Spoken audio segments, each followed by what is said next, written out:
बिस्मिल्लाहिर्रहमानिर्रहीम अस्सलाम वालेकुम वरहमतुल्लाहि वबरकातुहू। डियर स्टूडेंट्स, मोज़म्बिक और आपको मेरे से यूट्यूब चैनल एमबी मैथमेटिक्स पर स्वागत है।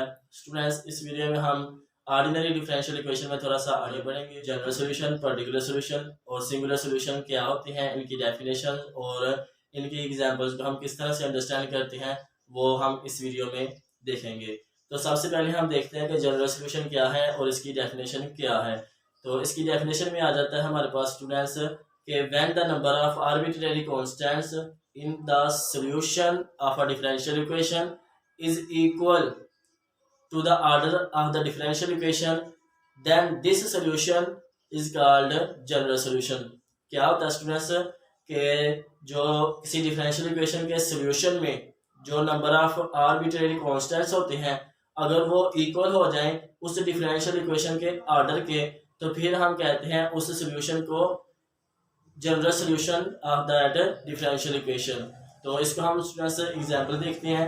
तो इसकी एग्जांपल में हमारे पास क्या आएगा कि हम कहते हैं कि y is equal to a cos x plus b sin x is the general solution of that differential equation this. तो इसको हम स्टूडेंट्स सेटिस्फाई भी करवा कर देख सकते हैं। तो इसमें हम देख सकते हैं कि इस सॉल्यूशन में जो है नंबर ऑफ आर्बिट्रेरी कांस्टेंट्स जो है वो 2 है और इस डिफरेंशियल इक्वेशन का जो ऑर्डर है वो भी 2 है। तो इस तरह से हम कह सकते हैं कि ये जनरल सॉल्यूशन है इस डिफरेंशियल इक्वेशन का। तो अब हम स्टूडेंट्स देखते हैं कि इस पर्टिकुलर सॉल्यूशन को। तो पर्टिकुलर सॉल्यूशन क्या होगा कि particular solution is a solution which is obtained from the general solution by giving particular values to the arbitrary constants। तो ये हमें जनरल सॉल्यूशन से obtain होता है by giving particular values to the arbitrary constants। तो इस तरह से हम इन arbitrary constants को वैल्यू दे देते हैं तो हमारे पास एक पर्टिकुलर सॉल्यूशन आ जाता है स्टूडेंट्स। तो ये हम कहते हैं कि ये पर्टिकुलर सॉल्यूशन है इस डिफरेंशियल इक्वेशन का। ओके स्टूडेंट्स, इसके बाद हमारे पास आ जाता है कि सिंगुलर सॉल्यूशन क्या है। सिंगुलर सॉल्यूशन भी एक सॉल्यूशन है जो एग्जिस्ट करता है लेकिन इसको हम जनरल सॉल्यूशन से ऑब्टेन नहीं कर सकते। तो इसकी डेफिनेशन क्या हुई कि a singular solution is a solution which exist but can not be obtain from the general solution. Okay students, तो इसकी डेफिनेशन है। अब हम सिंगुलर सॉल्यूशन की एग्जांपल देखते हैं। इसके एग्जांपल में हम क्या करेंगे कि हम एक कहते हैं कि y is equal to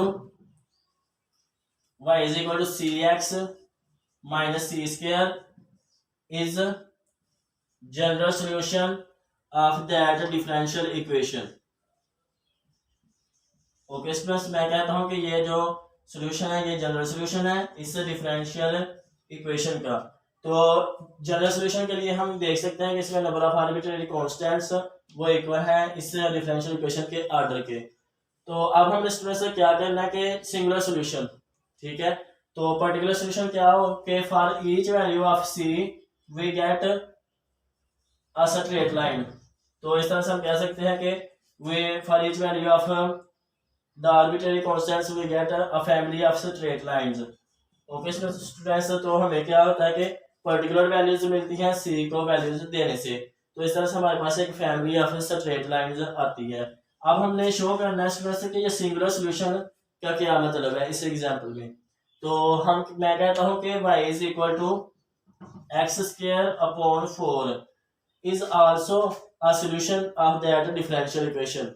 okay students, मैं कहता हूं कि ये क्या है, ये is also a solution of that differential equation का ये सॉल्यूशन है। तो हम देख सकते हैं कि ये जो सॉल्यूशन आया हमारे पास इसको हम can not be obtain by choosing any value of c। Okay students, तो हम क्या कहते हैं कि c को कोई भी वैल्यू दे चूज करने से हम ये जो y की वैल्यू ये वाली है ये हम ऑब्टेन नहीं कर सकते। तो लेकिन मैं कहता हूँ कि ये जो है ये इस डिफरेंशियल इक्वेशन का सॉल्यूशन है। तो इस तरह से हम कहते हैं कि ये जो है सॉल्यूशन है ये सिंगुलर सॉल्यूशन है इस डिफरेंशियल इक्वेशन का because it can not be obtain from the general solution by choosing the particular values. Okay students, तो इस तरह से हम देखते हैं कि इसको हम सेटिस्फाई करवा कर देखते हैं। अब तो इसमें हम क्या करेंगे स्टूडेंट्स कि मैं कहता हूँ इसके सेटिस्फाई करवाने के लिए हम इस इक्वेशन में इसकी वैल्यूज पुट करेंगे। इधर से हमें चाहिए फर्स्ट डेरिवेटिव, तो ये आएगा हमारे पास एक्स अपॉन 2x आएगा और 4 के साथ काट कर x अपॉन 2 आ जाएगा। तो अब हम क्या करते हैं, इसको लेफ्ट हैंड साइड कंसिडर करते हैं और उसको राइट हैंड साइड के इक्वल प्रूव करेंगे। तो हमारे पास क्या फर्स्ट डेरिवेटिव ये है और y जो है वो x² अपॉन 4 है। ओके स्टूडेंट्स, तो इधर हम इसकी वैल्यूज पुट करेंगे। हमारे पास क्या आएगा, x² अपॉन 2 का होल स्क्वायर माइनस x और x अपॉन 2 प्लस स्टूडेंट्स आएगा x² upon 4 is equal to 0। तो इधर से हमारे पास फर्दर जो आएगा स्टूडेंट्स, सॉरी ये हमने प्रूव करना है अभी।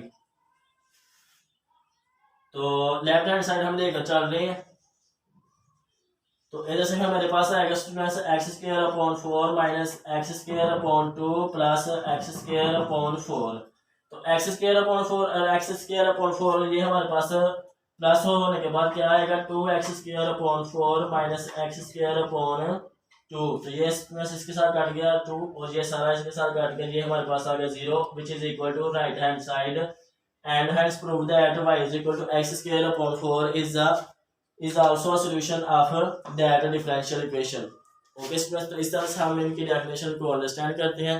जनरल सॉल्यूशन क्या होता है, पर्टिकुलर सॉल्यूशन क्या होता है और सिंगुलर। तो इनसे रिलेटेड अगर आपका कोई भी क्वेश्चन है स्टूडेंट्स तो आप कमेंट सेक्शन में पूछें, और अगर कोई मुझसे बोलने में या लिखने में कोई मिस्टेक होगी हो तो आप कमेंट सेक्शन में बताएं।